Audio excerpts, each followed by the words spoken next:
The Blair Witch Project stars Heather Donahue and is directed by Eduardo Sanchez and Daniel Myrick. So I just finished watching this, The Blair Witch Project, on VHS. I don't know, just something about watching this movie. I like watching it on VHS. I like watching older movies, you know, from the 70s and 80s on VHS. Not every time. I mean, I still love watching them in, you know, high def, but there is something cool about that. You get that vintage feel from watching it on VHS.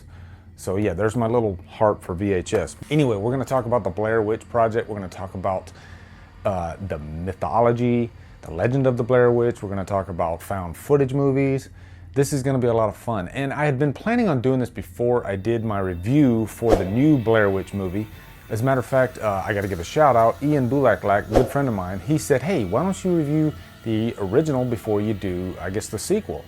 And I planned on doing that, but I didn't get a chance to. So anyway, I'm doing it now. And I'm kind of glad I'm doing it now because it gives me a little bit of time to, you know, put this together, give you a better review. But I remember 1999 was a good year for movies, actually, because you had The Matrix, you had The Mummy, you had Star Wars Phantom Menace. I guess I could say a big year, because Phantom Menace isn't really that great of a movie, but that's another story. But there was one movie that came out and it didn't like explode onto the scene. It was just gradually getting talked about. This was the early days of the internet. I just constantly heard these conversations about this movie. I remember actually going to a theater and seeing a poster for this, and it was the poster that said that this footage was found, and everybody thought that this was real, including myself. When I saw this in the theater, I thought I was seeing real footage. That is just marketing genius, if you ask me. Really, it was the marketing that made this movie successful. But not just that, and we'll get to that. But let's talk about the legend, the mythology of the Blair Witch. What is the actual story of this? And it all takes place in the 1700s. This old lady named Ellie Kedward, she is the Blair Witch. She moved to Blair, Massachusetts, and she was deemed a witch. She was actually taking blood from the children. So they cast her out, they sent her into the Black Forest, and she was left there to die, really. She froze to death. But for years and years, centuries even after, if anybody went into the Black Forest, then they would succumb to the Blair Witch. She really haunts that forest. So we fast forward to 1994. These three film students, they actually ventured into the woods of the Black Forest, and they wanted to document the story, the mythology of the Blair Witch. Is this thing real? And so while they're there for days and days, and they're running out of food, they're running out of resources, and they're freezing to death, mainly because they are completely lost. And that is just one of the powers of the Blair Witch. I actually talked about that in my new Blair Witch review.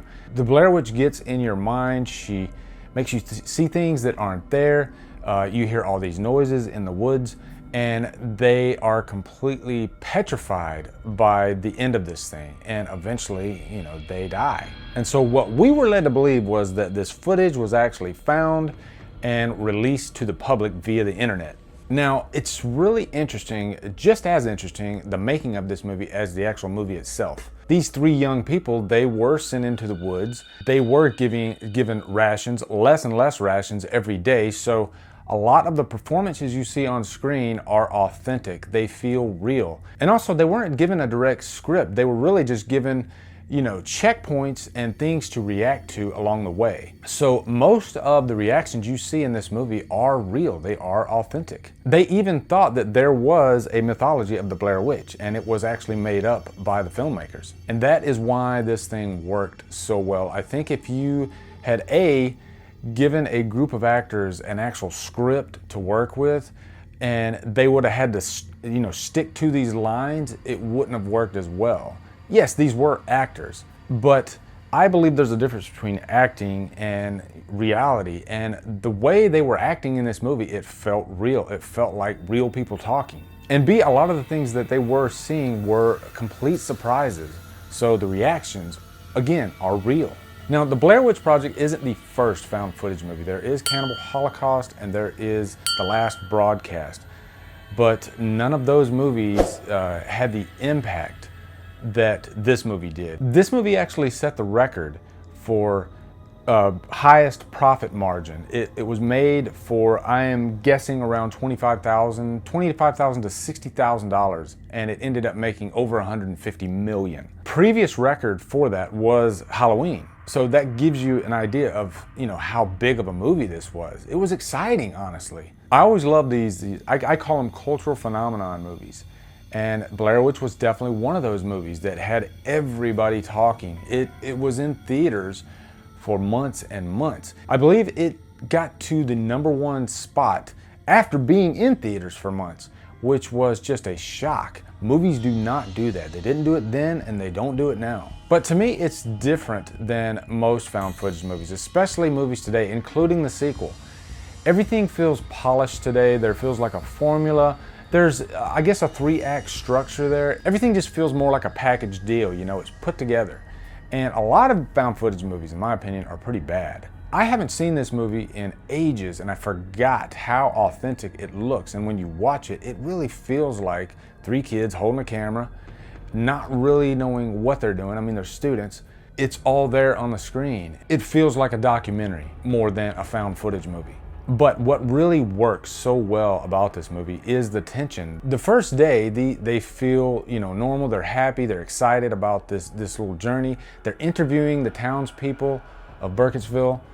But then once they get into the woods, that's when panic starts setting in, because they become lost and they start feeling like this is real, especially at night when they're in the tents and they start hearing all these noises in the woods. Then the tension really starts setting in, not only because of the fear of the Blair Witch, but also just human tension. These are people that are not getting along, they're hungry, they're lost, and that is right there on the screen for you. And it's just a different type of tension. It's not a tension that you get afraid from. It's more of an awkward tension. It's like you're standing in a room with 2 people that are fighting and you're wanting to say, hey guys, let's calm down, let's figure this out. So by the time the finale happens in this movie, you are just completely on edge. You are gripping your seat. You feel like you have been through a journey with these kids. Now let's talk about the cons, I guess some of the controversy behind the Blair Witch. I remember when this movie first came out, there were people that hated this movie. There were people that were fainting because of dizziness. There are some scenes in this movie where the camera is shaky because, again, it feels real. And if you are holding a camera in the woods and you're scared for your life, you're probably not going to have everything perfectly in the frame. You know, the camera's going to judder. That's what happens. And that was off-putting to quite a few people that saw this movie. Still to this day, there are people that do not like the Blair Witch Project. And I will say, it's not a movie that you can just throw in at any time. It's not like a Friday the 13th movie. I can watch a Friday the 13th movie pretty much once a month if I wanted to. It's the type of movie that you can just throw in the background and just have a ball with.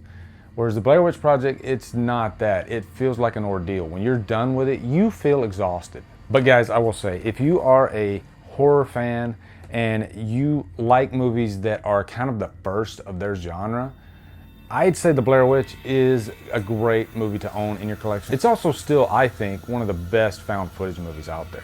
And I would definitely give it a purchase worthy. So anyway guys, what are your thoughts on the Blair Witch? Looking forward to hearing them. And also, speaking of Friday the 13th, today marks day 1 of 12 Days of Jason over at Killer Flicks. We're gonna be talking about all the Friday the 13th movies for the next 12 days. And I'm looking forward to that. It's gonna be a lot of fun. So make sure you jump over to Killer Flicks and join the group. Anyway guys, thank you so much for watching. Like, subscribe, comment, follow me on Facebook, Twitter, Instagram, and Letterboxd, and Drumdum out.